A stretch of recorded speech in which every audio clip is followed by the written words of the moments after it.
Here's the truth about that shiny owner's manual sitting in your glove box. Manufacturers aren't necessarily lying to you, but they're playing a game with numbers. They publish those long, extended oil change intervals. Think 6,000, 8,000, even 10,000 miles. Because it makes the bike look cheaper to own on paper. It's a marketing tool designed to win over buyers who are comparing cost of ownership between different models. But here's the thing. There's a massive difference between an engine that's just running and an engine that's genuinely protected. The manual's interval is the bare minimum to get the bike through the warranty period without major failures. Once that warranty expires, they don't really care. So you have to ask yourself, is saving 40 bucks on an oil change today worth risking a $4,000 engine rebuild down the road? That's the warranty trap. They've set a low bar for survival, not for long-term health. Proof number 1, the shear factor, the transmission problem. Let's talk about something unique to motorcycles that car owners never have to worry about. In most bikes, the engine oil also lubricates the transmission. Your car has separate fluids for these jobs, but your bike's oil does double duty, and that's a huge deal. Inside your transmission, the gears are meshing and churning every time you shift. Physically, it acts like a powerful blender. This action shears the oil, which means it literally chops up the long-chain polymer molecules that give the oil its viscosity, its thickness. So your 10W40 oil isn't just getting dirty, it's being physically broken down. The secret is that those viscosity modifiers get shredded. In as little as 1,500 miles of hard aggressive shifting, your 10W40 can effectively become a 10W30. It loses its ability to maintain a protective film under high pressure. The oil is still there, but its backbone is broken, and that's when metal-on-metal contact starts to happen. Proof number 2, fuel dilution in the short trip silent killer. Here's something else the manual doesn't account for. How you actually ride. An engine's piston rings don't seal perfectly until everything is up to full operating temperature. On a short trip to the store or a stop-and-go commute, the engine might never get fully hot.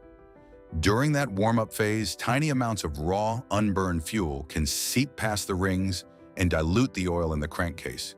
If you take a long highway ride, the oil gets hot enough to evaporate that fuel away.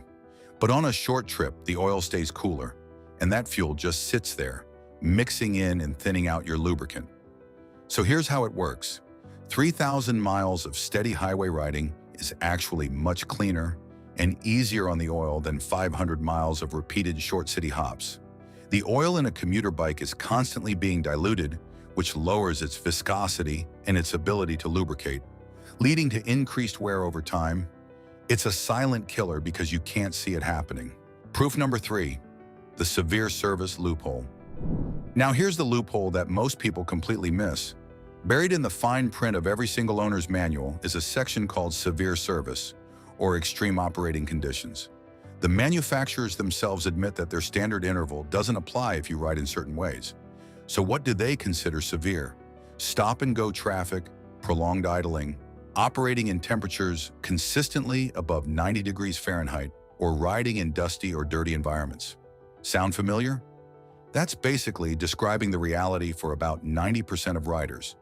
If you ever sit in traffic on a hot day, that's severe service. If your commute involves more braking and accelerating than cruising, that's severe service. The myth buster is this.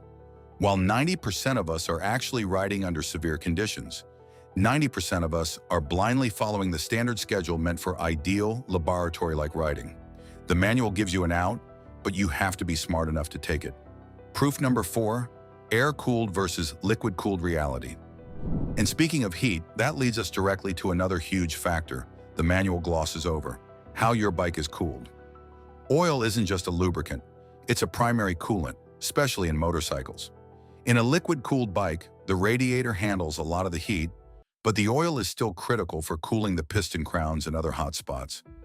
But in an air-cooled or even an oil-cooled engine, think big V-twins or single-cylinder thumpers, the oil is literally the main thing carrying heat away from the engine. Here's the thing. Sitting in summer traffic, an air-cooled engine's oil temperature can easily spike to 300 degrees Fahrenheit or more. At those extreme temperatures, the oil itself starts to oxidize. It's like cooking oil left on a hot pan too long. It breaks down chemically. This oxidation turns the oil into a sticky, tar-like varnish that can clog up small oil passages, like the ones feeding your camshafts. The additives that fight heat and oxidation get used up long before the mileage on the bottle says they should. So the myth is that the oil is good for a certain number of miles, but high heat kills its protective chemistry far earlier. Proof number 5, the wet clutch contamination. Now let's get into something that's purely a motorcycle problem, the wet clutch. Your clutch pack is sitting right there, bathed in the same oil as your engine. Every single time you slip the clutch pulling away from a light or maneuvering slowly, you're wearing down the friction plates, and that wear creates microscopic particles of clutch material that go straight into the oil. Your oil filter does a great job catching the bigger chunks, but the superfine particles, what we call fines, they stay suspended in the oil. Over time, this turns your lubricant into a mild abrasive slurry. So old oil isn't just thinner from fuel dilution or broken down from heat, it's actually full of tiny gritty particles that accelerate wear on every bearing and surface it touches. It's like using a polishing compound instead of a pure lubricant. This is why oil that's been in a bike with a lot of clutch work often looks dark and metallic much faster than you'd expect. So with all this in mind, what should you actually do?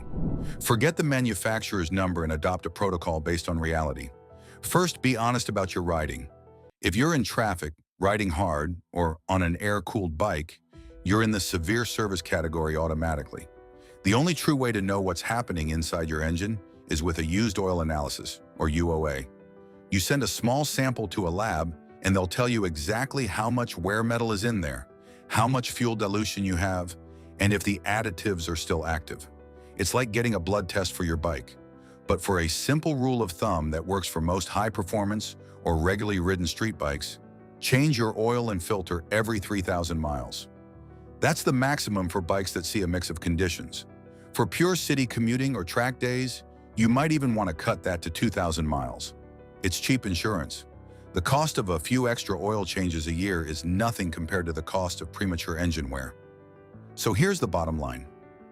Don't let a $15 bottle of oil be the reason you're facing a $15,000 engine rebuild on your bike. The manufacturer's interval is a minimum for warranty, not a recipe for longevity. Your engine's health depends on clean, effective oil, and that means changing it more often than the book says. Now, I want you to do something for me. Go look at your bike's sight glass or dipstick right now. What color is the oil? Is it still a nice translucent honey color, or is it jet black? Drop a comment below and tell me what bike you ride and how many miles are on your current oil. Let's get a real-world conversation started about what's actually working. Ride safe, and I'll see you in the next one.